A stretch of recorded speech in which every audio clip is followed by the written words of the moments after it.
1964, Motown acts were making massive pop breakthroughs in the States. Most impressively, the Supremes hit #1 in the American pop charts 3 times that year.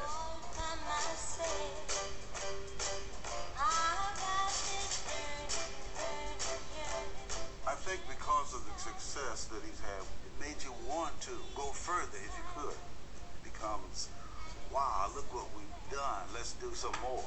Today, the United States, tomorrow, the world. Then, in November 1964, thanks to enthusiastic endorsements from the Beatles and independent radio DJs, a major breakthrough happened. Motown finally reached #1 in the UK pop charts with Baby Love.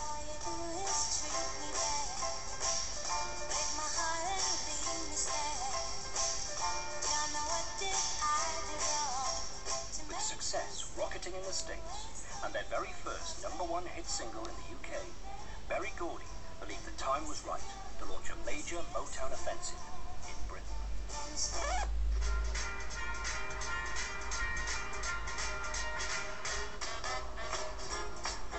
On the 15th of March, 1965, the Motown Revue jetted into London. A hardcore of fans from the British Tamla Motown Appreciation Society met Martha and the Vandellas, Stevie Wonder, the Miracles, and the Supremes at Heathrow Airport. Had gotten such a huge, wonderful reception. I think it was EMI who was handling everything, and the fans who had shown up at the airport. Our expectations of the tour was so great. I was just amazed at the reception we received at the airport, the reception we received on the way to the hotel. I mean, it was like overwhelming.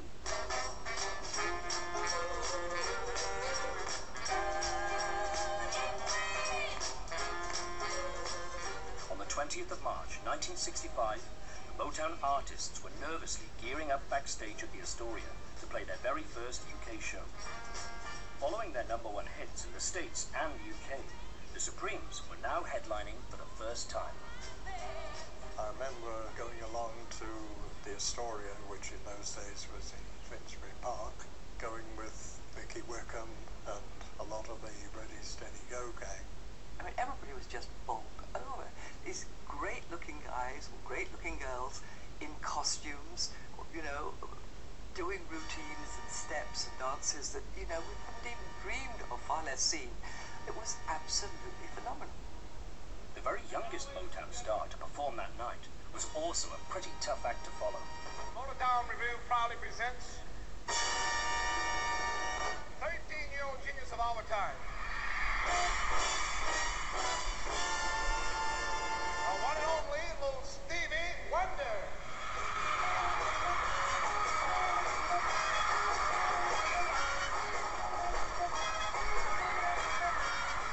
The most exciting thing of all on that show was little Stevie Wonder.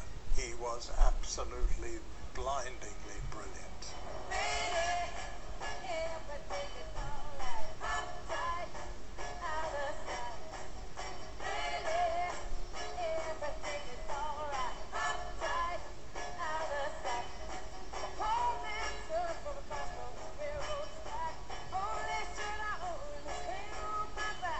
Berry Gordy realised right from the word go that you couldn't just produce these records.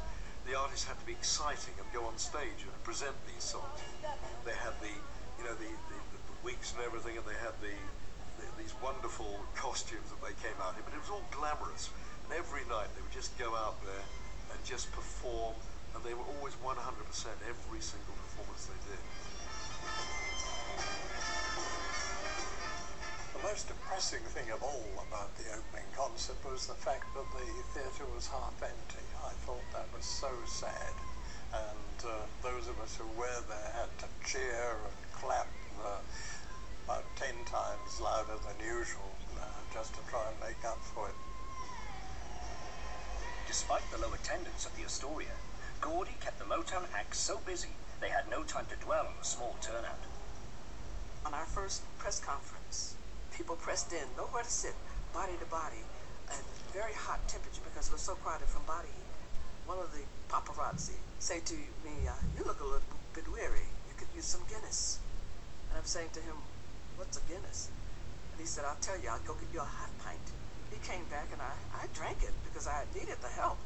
And while the other two girls were falling asleep on one another, I was all full of energy because it does give you energy, and it's not so much to inebriate you, but to give you the little surge that I needed. And I've been a drinker of Guinness ever since.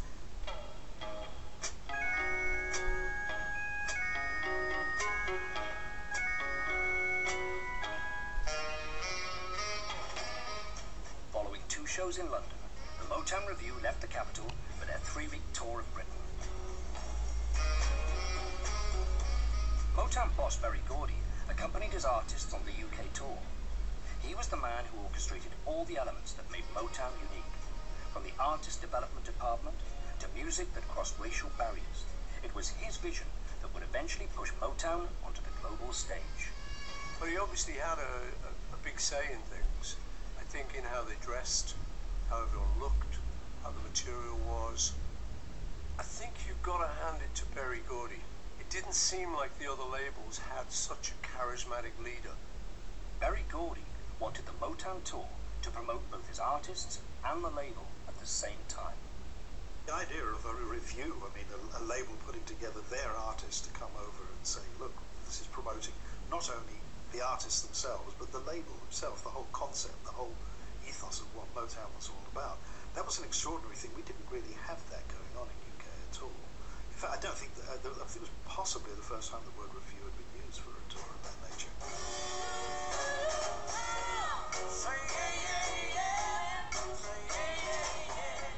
Marketing, distribution, all these things were very new for a black company. And I would say probably the first problem would be to how do we sell this music? So now you open up to other ethnic groups. So it wasn't just all a black company. Very, very early on, there was Barney Ellis, who was the marketing guy, and I think I think he's Italian. I was a salesman at Capitol Records, and I knew how to sell and how not to sell. I had artists like Nat King Cole, Frank Sinatra, Dean Martin, and things like that. So I worked the same things that I did at Capitol at Motown.